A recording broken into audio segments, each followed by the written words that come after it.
Okay, so this is part 2 of our lecture on Socrates. You'll notice, if you go to our Blackboard site, I've created a quiz to go along with this lecture. You need to take it by next Wednesday night before class on Thursday. You simply go in, take the quiz. There's 3 questions. They're short answer questions. Okay. So let's talk about Socrates as the physician of the soul. After coming to understand the meaning of the oracle, that no man is wise who claims to be wise, Socrates continued his mission of engaging others in conversation about what matters most.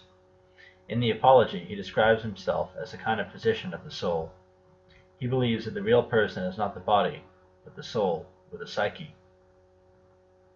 So seeking one's welfare is a matter of seeking the welfare of one's soul.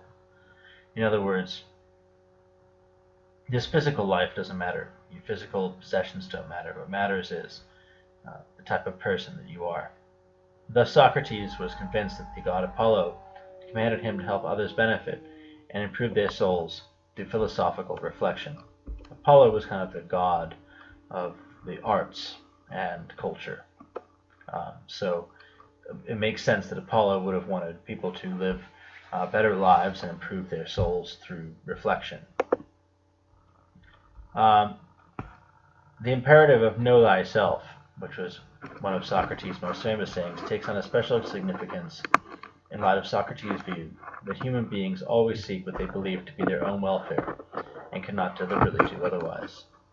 In the Platonic dialogue, Gorgias, Socrates points out that when people do what appear to be bad or distasteful things, it is always with some ultimate good in mind. For Socrates, the good or harm in question is always determined by what benefits or harms the soul. In order to seek my soul's welfare, I have to know myself. And in order to know myself, I have to know what kind of thing I am. Basically, the road to hell is paved with good intentions, is another way of saying this.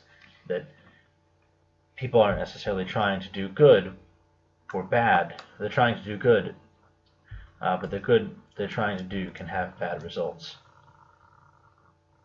So arete and techne.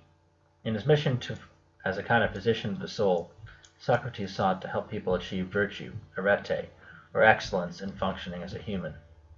He believed that virtue is a special kind of knowledge that combines technical understanding with the skill and character to apply that knowledge. For this, he uses the Greek term techne, meaning the practical knowledge of how to do things. The technique of baking a cake, for example, is not merely a cognitive knowledge of a cake recipe. It involves the skill needed to actually bake a good cake. In other words, it's not just knowing how to do something in sort of a intellectual sense. It's actual hands-on practice. The lack of technique. In matters concerning how to live, technique is knowledge of what to do and how to do it. It is knowledge of both means and ultimate ends. According to Socrates, the sophists' lack of technique was evident because their teachings made people worse. Plato accused the sophists of developing persuasive skills, rhetoric, without acquiring a corresponding knowledge of what ought to be done or avoided. That is, knowledge without knowledge of ultimate ends. Socratic intellectualism. Socrates is often labeled as an intellectualist because he believed that actions arise from beliefs, whether true or false, and that wisdom or knowledge of how to live well was a matter of having the right beliefs. Socrates' intellectualism helps explain his unusual claim that no one knowingly does wrong. For example, even if a suicide bomber may do evil, he believes what he's doing is good. One implication of this is that there is no weakness of will, i.e., knowing what is good but not doing it. Virtue is wisdom. In Plato's dialogue, the Meno, Socrates makes the following argument that virtue is wisdom. Virtue is profitable or beneficial. It's a good thing. Things of the soul are not profitable or hurtful in themselves, but they are all made profitable or hurtful by the addition of wisdom or folly. Therefore, virtue is a sort of wisdom. In other words, no one's trying to do bad things. We're all trying to do what we think is right.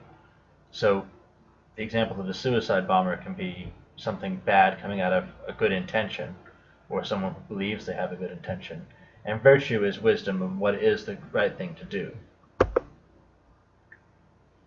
Socrates' intellectualism and conviction that his mission was a divine one led to his questioning many important Athenian values, and occasionally annoying important and powerful people in the process. He acquired a mixed reputation, being viewed on the one hand as a harmless eccentric, and on the other as a dangerous social critic and free thinker, in short, a sophist. This is why some people in Athens thought that Socrates was a sophist. Finally, resentment and distrust and hostility against Socrates grew to such proportions that he was brought to trial for not worshipping the gods of the state and corrupting the young. The normal Athenian trial consisted of two parts. First, the jury, consisting of 501 members, determined whether or not the accused was guilty or innocent. This 501 members was meant to prevent a tie. Second, if found guilty, the second stage of the trial determined the most appropriate punishment. Socrates defended himself in court and was judged guilty by a close vote. His prosecutors then argued that he should be put to death. The custom for those convicted was to show some contrition and offer a serious proposal for an alternative sentence. Socrates chose to act unconventionally and not grovel at the jury's feet. In other words, unlike a trial today, you would sort of throw yourself at the mercy of the court and ask for a lighter sentence.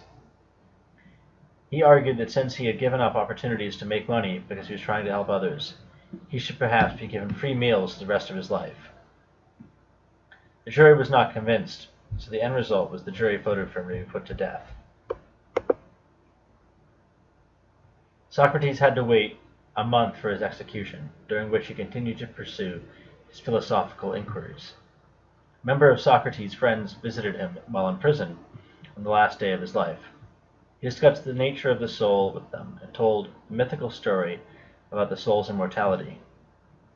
When his friend Crito asked how they should bury him, Socrates jokingly replied, "In any way you like, but you must get a hold of me and take care I do not run away from you." In other words, Socrates apparently did not expect to die, or apparently did not believe that death was the end of his knowledge.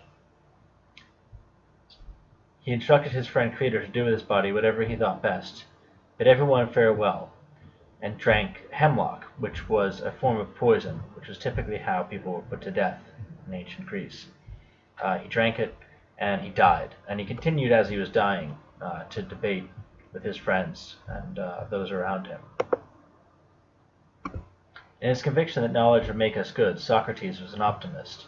Although Socrates was probably correct in his belief that no normally reasonable person willingly does himself harm, he was surely wrong in his rejection of the possibility of weakness of will. In other words, his idea that everyone has the right intentions.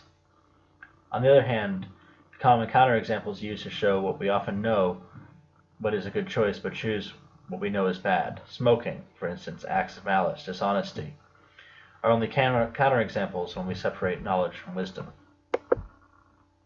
Socrates' concern to be a good person is admirable, but continuing to philosophize even in the face of death makes sense if we recall that psyche means both soul and mind.